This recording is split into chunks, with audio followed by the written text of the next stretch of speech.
Hello everyone, welcome to episode 148 of Chatting with Anthony. For this episode, the prompt is, why don't we want to let go and let God? Now, for those of you who listen to some Christian hip-hop, you may have recognized that phrase from a song and a series of songs that came from an artist named 1K Phew. I want to say shout out to him, I like the song, and as you can probably tell, he partly at least inspired the title for this video. Excuse me. So, sorry. God controls every aspect of this whole thing that we're a part of, however you want to compartmentalize it. I'm going to liken it to what I think that most people would consider like the secular universe, and then the sacred places, like the places of worship, the places to honor God, and the places that are just designed for other human tasks, pleasure, whatever. It can be inherently sinful or it cannot be. But reality is, the Bible talks about he is I know it says he's omnipotent and omniscient. At least I'm confident it says it in there. I learned that when I was a kid, so I can't say 100% certainty. But he is able to do whatever he wants. He can control everything.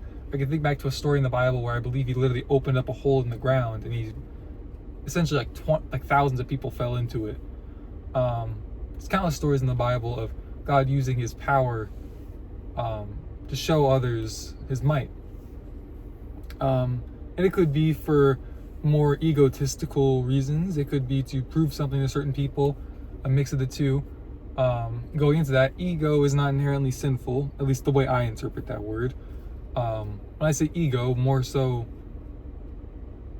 proving your value and your worth, and wanting others to respect that. There's nothing inherently evil about it, and God can do whatever he wants to in a righteous manner. Because of all these things that he can do, he can obviously do tasks better than us. So it makes sense for us to want him to do things on our behalf. Can liken it to if you're trying to start a business and you have to let's say you have to build the building, just you bought the land and now you have to orchestrate the actual building. You can essentially, having him on your side is like having a planning team, a group of legal strategists, and financial consultants, and he would do the job better than anyone that you could hire, and he's not going to cost you any actual money. Well, all right, you don't have to literally pay him for your services, is what I mean. Now, in return, God does ask that we surrender everything to him, which is, a lot, obviously, but pretty good trade, all in all, when you weigh out the pros and cons. So why is it that we don't want to let go? I believe that we as humans do not like feeling like we're not in control. I believe that because of what the Bible says, we're not in control. I believe that we have power, we have influence over our lives and over others, but we do not have the final say-so. We cannot force everything to be the way that it wants to. And I know that for myself in the past, I know a lot of people that will hear that and they'll think, well, I wanted this, so I started doing this, and then this happened. I needed this to happen, so I really moved forward and did the necessary actions to make sure that this result was yielded, and it was. And that, I believe, all goes into power and influence, but that's not ultimately control. If God really doesn't want something to happen to you or for you, it's not going to happen. He can essentially veto it at any point. He's like the ultimate red button, I guess you could, if that helps you compartmentalize it a little bit different. I believe that also us not wanting to let go has to do with the fact that we want to have a comfortable backup plan in case he fails. He obviously cannot fail because he is perfect and holy and just, but when I say fails, in our eyes he could fail. In other words, we expect God to operate the way that we want him to, and so if those results do not happen, we essentially feel that it was a failure on his end. Now, when I say we want to have a comfy backup plan, that's just a nice way of saying we want to be able to fall back onto sin, to make us feel better when God doesn't come through. Because inherently we don't want to do righteous things. As the Bible says, our flesh is evil. Our human nature is not good. It's not holy. There are some good aspects to it. It is created in the image of God, or we are created in the image of God, but there is wickedness that was let in through the sin of Adam and Eve. So we essentially are stuck in a temple that is meant to honor God that constantly wants to dishonor him. That's why we need him. That's why we need him in this help.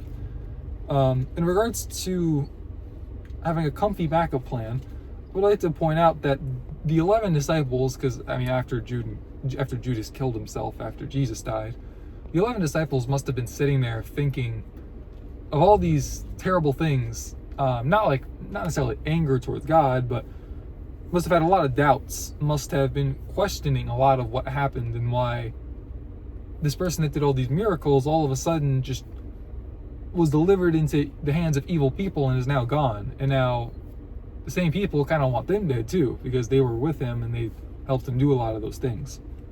Almost like co-conspirators to an extent.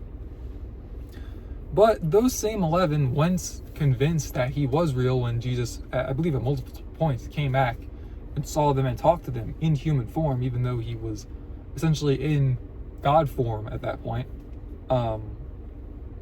They all, I don't know if all of them did, but a lot of them died very gruesome deaths for his sake. And I know that the point is said a lot, and so I'm not trying to make it overkill, but if the disciples were just taking part in a sham, they would have had to have known, they likely would have known that it was a sham. And so why would you go that far? Why wouldn't you just pull back and just live your life once people saw through the veil, so to speak? And I think it's because there really wasn't a veil. It was the truth. They witnessed it. They were the eyewitnesses of God living in human flesh. So they were convinced that it was indeed the truth.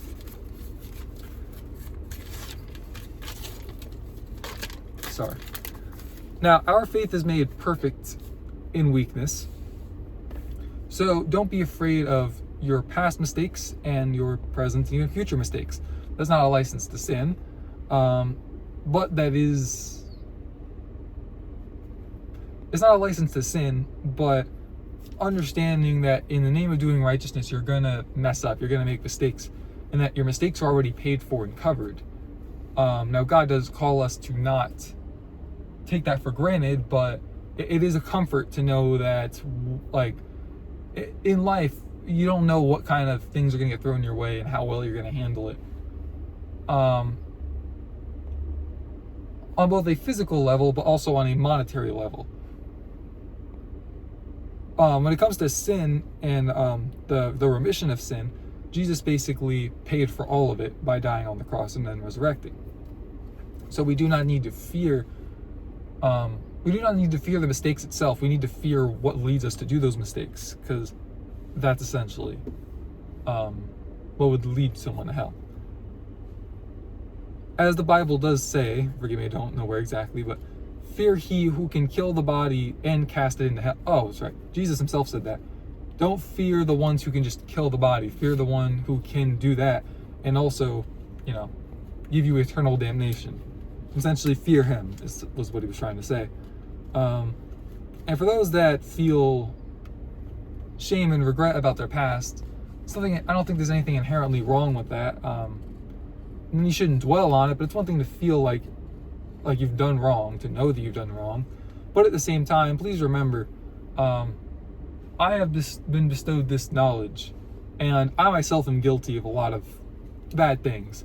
Thankfully, I don't have any, quote unquote, skeletons in the closet, but I've made mistakes, right? I'm a human. We all have. So you don't need to fear the judgment of man. You do need to fear the judgment of God, but if you're in right standing with him, you don't need to fear that he's gonna ask repayment for that one terrible thing that you did. He's a loving and just God, thankfully. So that is all I have for this episode. Thank you guys for watching. Please remember to stay safe, God bless, and I will see you guys in the next one.